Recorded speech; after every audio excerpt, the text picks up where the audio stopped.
Welcome to the podcast. Saylor Poffenbarger, who is a fifth-year player at the University of Maryland, has her team at 12-0 and having a blast, getting ready to play a couple more games before the holidays. Saylor, thank you for being with us on Nothing But Net. Yes, thank you for having me. I'm excited. Yeah, what a pleasure. We like talking ball here. So I'm going to ask you what your favorite color is or what your favorite ice cream is. I don't do any of that. I really want to know, dial down, drill it down a little bit on your season. 12-0, off to an incredible start at Maryland. How's it going? It's going good. I think it's a long season, but we're excited. We've dealt with a little bit of adversity, and I think it's made it really special. But I think we're all having a lot of fun. Coach B makes it really fun, so we're enjoying it. We've got to go to Puerto Rico, play 2 tough games. We've had a lot of home games, so I'm just excited. We're at a really good point, so it's been really fun. Saylor, referencing adversity, there's been some injuries on the team, and that can disrupt the rotations. How has it affected you guys? I think, it's been tough. Like Leia went down early in the season. We had Ava go down, and then obviously, Smichael is a huge part of our offense. But I think at the same time, it's been really cool to see the resilience of our team. We've had a lot of girls step up, and I think it's kind of just shown us how strong we are. I think it's, not a good thing to face adversity, but it also shows you your strengths. And I think, it gives us a lot to work for. We're never settled. I think it's given us a next man mentality. Everyone's kind of had to stay ready. And I think that's great. A seventh team in the country, you don't always just kind of get opportunities like that. So some of our younger girls have been forced to grow up. And I think it's probably a blessing in disguise, but it's tough. But I think at the same time, it's been really cool to see just the resilience of this team.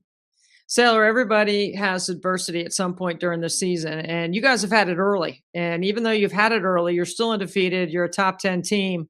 What do you think you've learned that will help you in January and February? Because there could be some other adversity, maybe not in the same form of the injuries, but it could be something else.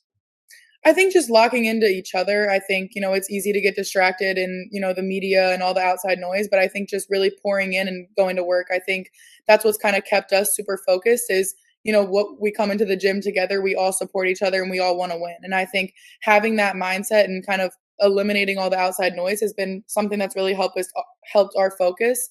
I think, it's easy to look and, you lose a top scorer, you lose your point guard early in the season, and it's like, oh, kind of easy to get discouraged. But I think we've kind of really came together and, we love each other, so we want to win for each other. And I think that's just our biggest thing is really buying into each other. Winning. There's all this stuff. But then at the end of the day, it's 40 minutes of playing your best basketball so that you can win and get ready to play the next one. You must have a little bit of a sense of urgency around you yourself because, this is fifth year. This is it. You 2 years at Arkansas, one at UConn, and this is your second year at Maryland. This is by far the best team that you've been on at Maryland. Yes, for sure. I think it's just been it's bittersweet. I try to, stay super present. It's easy to kind of get locked in the, oh my God, what am I going to do next year? I Sure. always tell Coach B she's going to hire me as soon as I'm done. But it's just funny because it's like you get caught up in that. But I just want to stay super present. I think, this team's really special. We have a lot of huge pieces that came to Maryland to win, kind of similar to, me. And so I think, being able to do it in front of my family and being able to do it at home brings an extra kind of push to it. But I just think for me, I've really just tried to stay super focused and stay where my feet are. I know I'm a big leader to this team and they look to me. So just trying to kind of, be a great example for them and, a calming voice for everybody on the court. As the leader, you're right. Everybody's looking to you. They're listening to you. They're watching you, your body language, everything that comes with it. Where's your source of motivation and your inspiration to make sure that you can't ever have a bad day? I think my source comes from my little brother. I lost my little brother. It's kind of a big thing for me. I play for him, and I think it just motivates me every day. I think anytime I don't want to do something, I think about him. I play for him. My number honors him.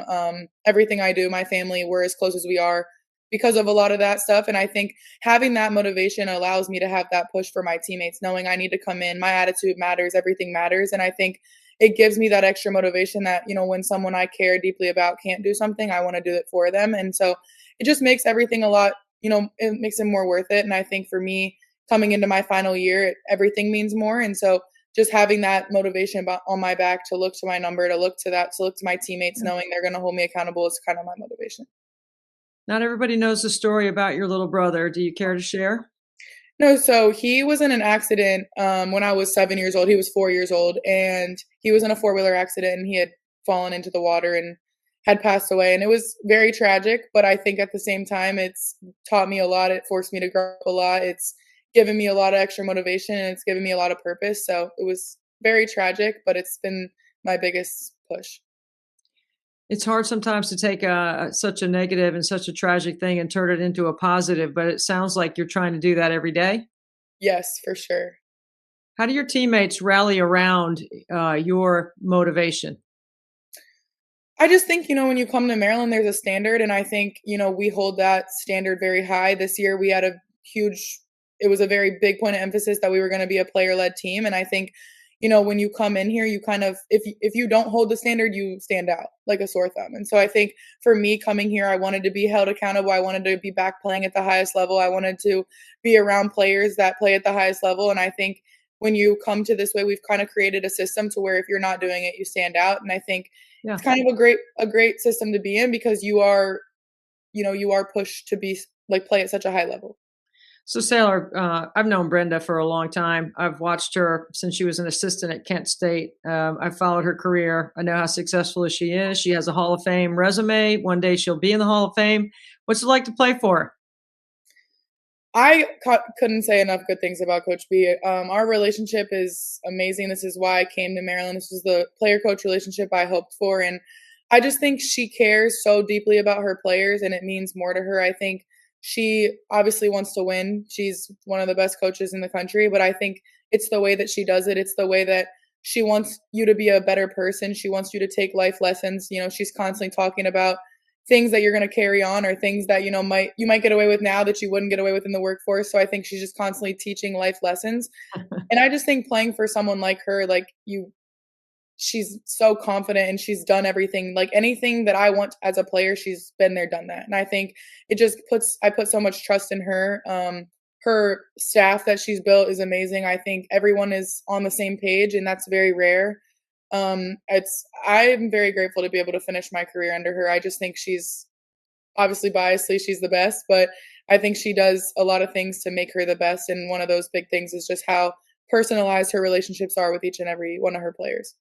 All right, so let's talk about the Minnesota game because that's the game that became an instant classic. You had a huge role in the finish of that game. How many times have you watched it? Like, how many people, like people off the street, have just brought it to your attention? It is an amazing finish. Yeah, a lot of people have seen that game. It was obviously an amazing feeling. It was a big game for us. I think, I joke around, but we weren't going to let Addie lose in Minnesota because it's her city. But I just think it's really special to have to have people talk about the game. I think as a female in women's basketball right now, you want all the attention to it. So when you can draw attention to a game like that, it just was an excellent basketball game both sides. I think it's kind of like reminded me of our Alabama game last year. It's just you play 50 minutes of basketball, and it's just kind of puts a lot of people, forces a lot of eyes on the game. It's been cool. I've had a lot of friends of mine just seen the game. A lot of my family. It was really special after the game. It felt really good to have a game like that. This year gives me confidence going the rest of the conference. Yeah, you're referencing the Alabama game in the NCAA tournament that went to overtime. That was an incredible game as well. You've been a part of some really fun historical moments at Maryland. Um, at some point in the Minnesota game, there had to have been some sort of we lost, and then you found a way. Yeah, I'm not gonna lie. I was standing at the free throw line with 2 minutes left, and I was thinking about having to shake their hands. And I give a lot of credit to them, but I hate to lose. I'm probably one of the sorest losers.